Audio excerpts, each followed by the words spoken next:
This is extraction from Bothrops caribbaeus, which is the St. Lucia Fer de Lance.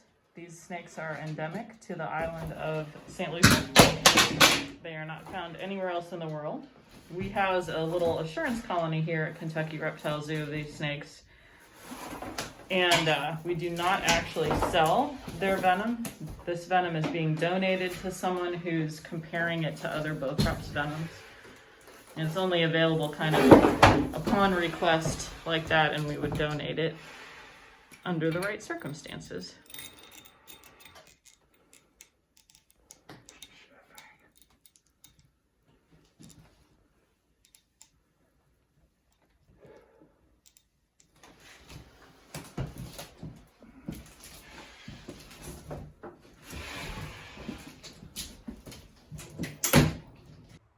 For the second clip of this species, we've videoed in slow motion, so it will slow down here in just a moment after Jim gets the lock working. And this snake very early here is going to strike. And this is a good example of a defensive strike. You can see the snake came towards Jim. It was like, leave me alone, go away. But then the interesting thing is you can see Jim doesn't go away. And the snake decides that it should really leave instead of trying to strike again. So you can see here it draws its head back and it turns in an effort to escape from what it perceives as a predator.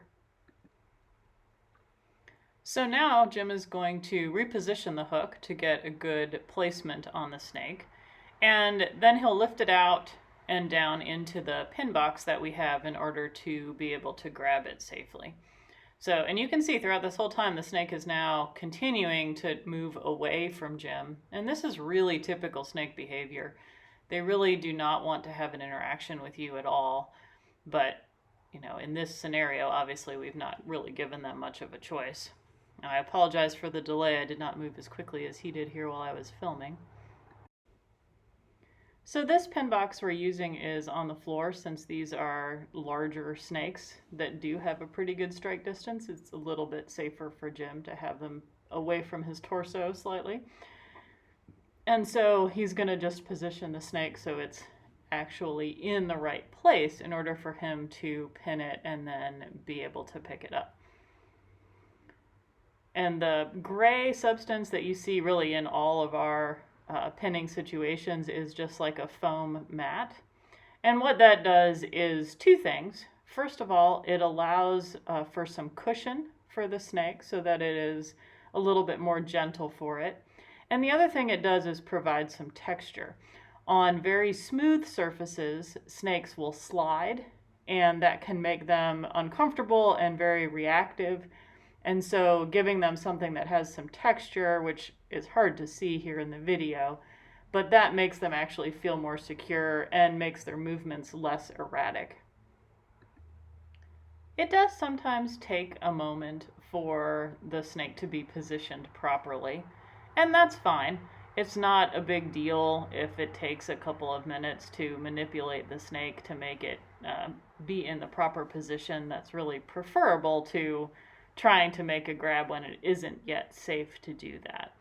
So basically Jim is going to use the smaller hook now in order to actually restrain the snake. And if you watched our video about angles, he does talk about why he uses a shorter hook in general in order to pin the snake, and that's to ensure he has a decent amount of leverage. And here you can see the snake is like, what are you doing?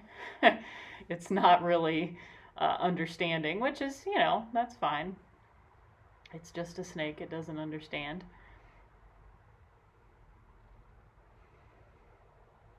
And you just have to be kind of gentle and persistent, which is what he's doing here. And then here in a second, the snake kind of pulls back and he has a good secure moment in order to make the grab.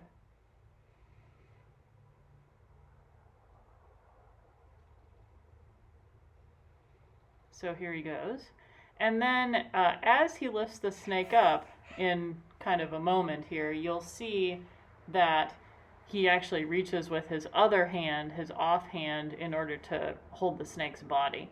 And sometimes we see photos of people who are holding the snake at the back of the head and then also the tail, and not supporting the mid body. And that's really important to do. If you're only restraining the snake by just the head, or the head and the mid body, or the head and the tail, you're not really providing a good support to the snake. So you can see I was reaching there in order to get the body and therefore give the snake more support. And since we did have it in slow motion here, you can see that he typically does restrain the snake between his legs. And I know it looks a little funny, and sometimes people make amusing comments about it, but in reality, your legs are strong, and it's an easy way to make sure the snake's body is restrained so that he can use both hands during the extraction. There are other extractors who prefer to have a second person, but Jim feels like he's then putting someone else at risk, so he rarely uses other people to restrain the snake while he's extracting. Really, king cobras are the only snake he does that with. As the snake is biting here, you can see that the snake itself is manipulating its fangs and its jaws during this time. I think under normal speed, it's easy to have the impression that Jim is kind of moving the snake's head around, but really, once he brings it up to the funnel, the snake tends to bite and move its own head around quite a bit as it decides what it's doing and where the thing is that it's trying to bite. And then as he touches the snake's head, the snake starts to contract the venom glands, and then he follows that motion with his fingers in order to encourage more venom to come out. And he'll do that maybe once or twice, typically, and then you're really not going to get more venom. It would just be traumatic for the snake to continue doing that, and so then he basically stops. I think the video goes back to normal speed here in just a second, and he will return the snake to its enclosure.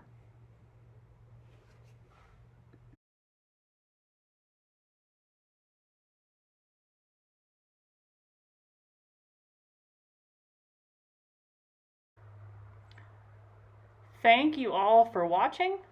Please remember to like and subscribe if you would like to see more videos from us.